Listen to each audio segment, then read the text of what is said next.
Você lembra do barulho? Aquele barulho que existia no final da tarde, o grito ecoando entre os prédios, olha a bola! O arrastar do chinelo no asfalto quente, o barulho seco da bola batendo no portão, a risada alta, sem filtro, sem medo, você lembra? Porque esse barulho morreu e você nem percebeu quando foi a última vez que você ouviu. Hoje, quando você passa pela rua onde cresceu, o que você encontra? Silêncio. Um silêncio que corta. As calçadas estão limpas demais, sem marcas de giz, sem bola esquecida, sem chinelo perdido. E você fica ali, parado, tentando entender. Onde foram parar as crianças? Onde foi parar aquela vida que pulsava na rua? Onde foi parar você? A verdade é incômoda. Nós fomos a última geração que viveu a rua como ela realmente era.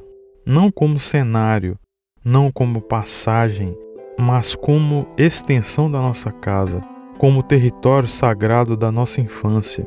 Crescemos numa época em que a rua tinha dono, e esse dono éramos nós. Sabíamos de cor cada buraco do asfalto, cada árvore que dava sombra, cada portão que servia de trave. A rua era a nossa geografia pessoal, nosso primeiro mapa do mundo.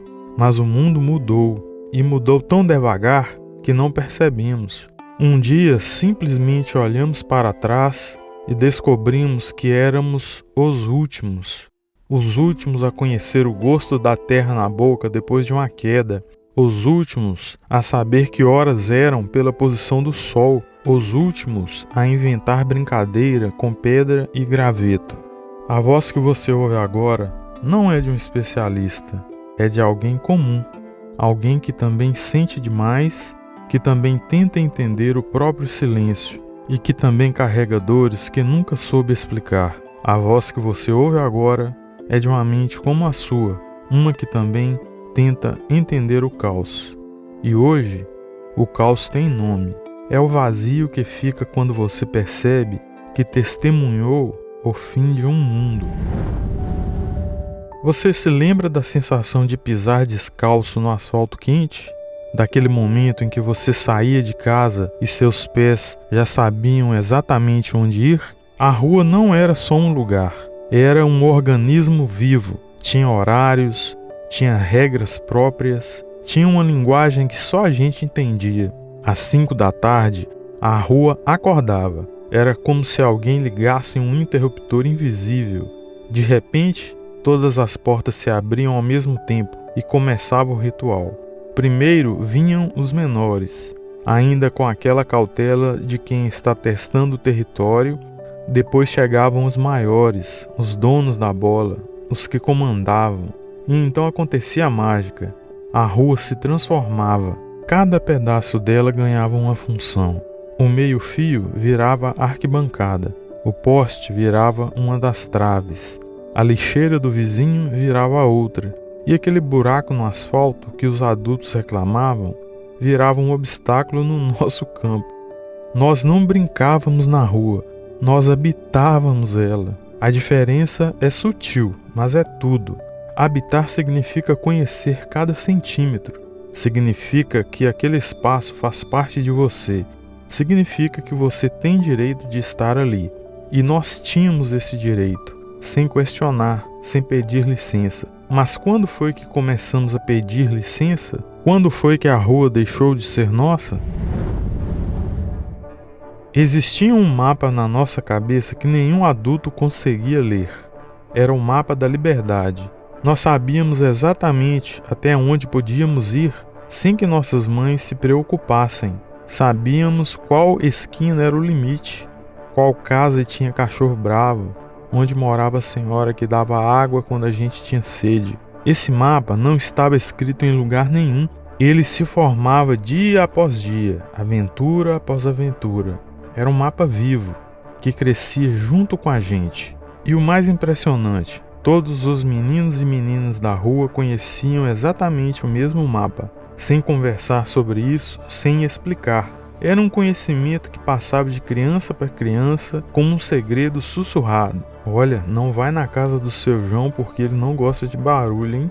Pode cortar caminho pelo terreno baldio, mas cuidado com o vidro. Se a Dona Maria estiver na janela, ela vai dar doce. Bem, era assim nossa primeira lição de sociedade, nossa primeira experiência de comunidade real. Nós aprendemos a conviver, antes mesmo de saber o que essa palavra significava. Aprendemos que o espaço era de todos, mas que todos tinham que cuidar dele. Aprendemos que liberdade não era fazer o que quisesse, mas fazer o que era certo para o grupo. E aprendemos algo que as crianças de hoje talvez nunca aprendam, que o mundo era muito maior do que a nossa casa, mas ao mesmo tempo pequeno o suficiente para caber inteiro no nosso coração. Mas o mundo cresceu, ou nós encolhemos, e esse mapa simplesmente desapareceu. 6:30 da tarde.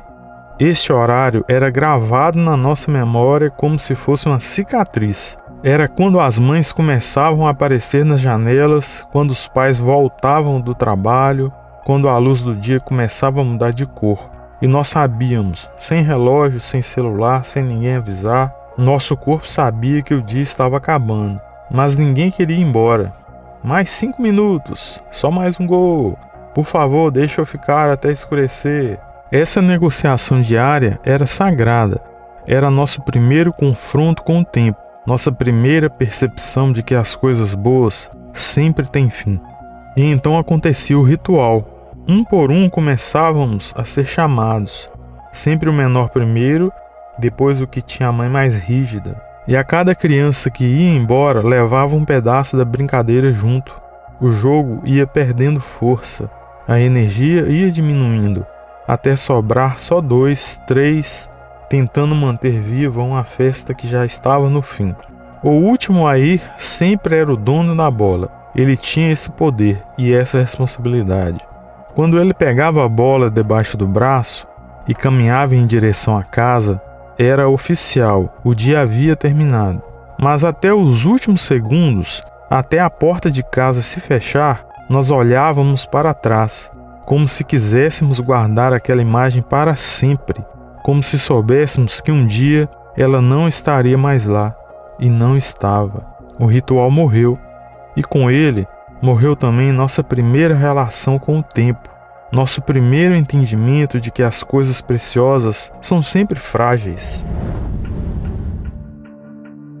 Não foi de uma vez, não foi como um acidente, não foi como uma tragédia que você vê acontecer. O silêncio chegou devagar, tão devagar que quando percebemos já era tarde demais. Primeiro sumiram os menores. Os pais começaram a ter medo. Medo do quê? Ninguém sabia explicar direito.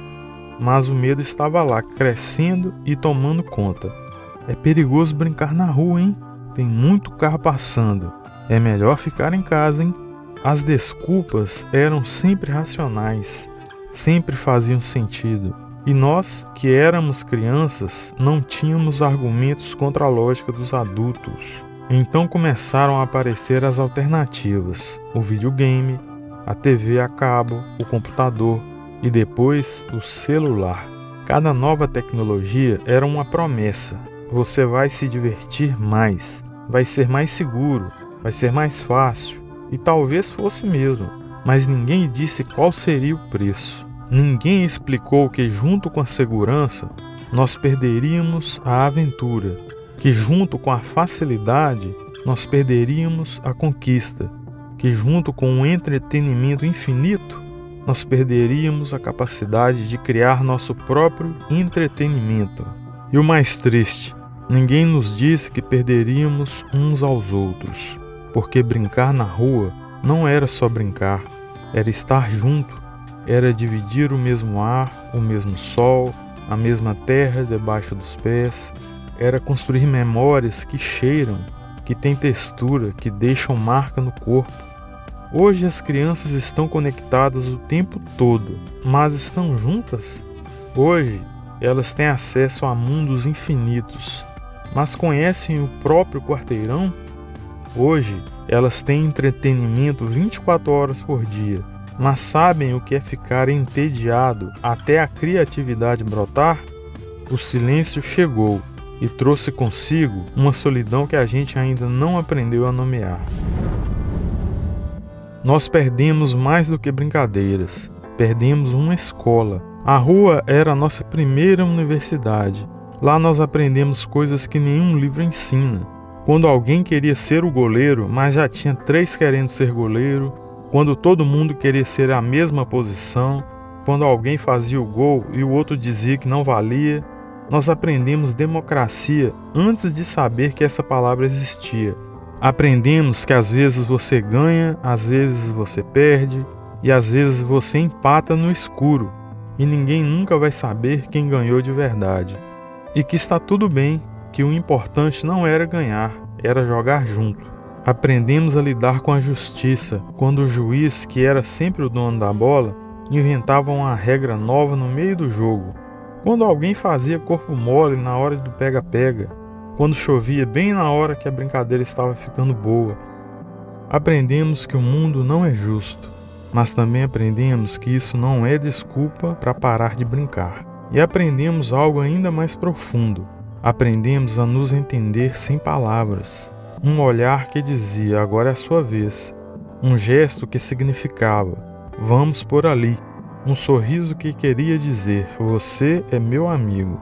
Nós desenvolvemos uma linguagem corporal, uma intimidade física, uma confiança mútua, porque hoje, até para conversar com alguém que está ao seu lado, as pessoas usam mensagem de texto. Nós sabíamos o nome de cada criança da rua, sabíamos quem era bom de bola, quem era rápido no pega-pega, quem inventava as melhores brincadeiras, sabíamos quem estava triste, quem estava feliz, quem precisava ser incluído. Isso não era bondade, era necessidade, era sobrevivência. Porque se você não cuidasse do grupo, o grupo não cuidava de você. Se você não fosse legal com os outros, você ficava sem ninguém para brincar. Era uma lição simples, mas que moldou nossa capacidade de viver em sociedade para o resto da vida. E essa lição está morrendo junto com as brincadeiras de rua. Às vezes eu passo pela rua onde cresci e fico ali parado escutando. O que eu escuto não é nostalgia, não é saudade romântica de um tempo que passou. O que eu escuto é um eco, o eco de uma geração inteira que aprendeu a ser humana no asfalto quente, com os joelhos ralados e o coração aberto. Nós carregamos dentro da gente uma memória que nenhuma criança de hoje vai ter. A memória de ter pertencido a um lugar, a memória de ter construído amizades com as mãos sujas de terra, a memória de ter aprendido a viver vivendo. E talvez seja isso que dói. Não é só saudade do que foi, é o medo do que está se perdendo. Porque quando as crianças pararam de brincar na rua, elas não ganharam apenas segurança e tecnologia. Elas perderam algo que não tem nome, perderam a capacidade de transformar qualquer lugar em um mundo inteiro. Perderam a coragem de se aventurar no desconhecido. Perderam a paciência de construir amizades devagar, tijolo por tijolo, brincadeira por brincadeira. Elas perderam a rua, mas junto com a rua, perderam também uma parte da infância que nunca mais vai existir. E nós somos as testemunhas. Somos os últimos que sabem como era. Somos os guardiões de uma memória que está morrendo conosco. Quando olho para uma criança hoje, sinto vontade de dizer, você não sabe o que está perdendo. Mas depois eu penso, talvez seja melhor assim. Talvez seja mais fácil não saber do que saber e não poder mais ter. O mundo mudou, as ruas mudaram, as crianças mudaram, mas existe algo que não mudou: a necessidade humana de pertencer, de brincar, de se conectar de verdade. E talvez seja nossa responsabilidade encontrar um jeito de devolver isso para elas, não da forma como era, porque isso é impossível, mas de alguma outra forma. Porque toda criança merece conhecer a sensação de correr até não conseguir mais respirar, de rir até a barriga doer, de criar um mundo inteiro só com a imaginação. Toda criança merece ter joelhos ralados e histórias para contar, e toda criança merece saber como é ser livre. Este canal não quer sua atenção, quer sua confiança. A gente não posta para viralizar, posta para quem volta. Se este vídeo te fez pensar, então talvez você já seja parte disso, mesmo sem saber.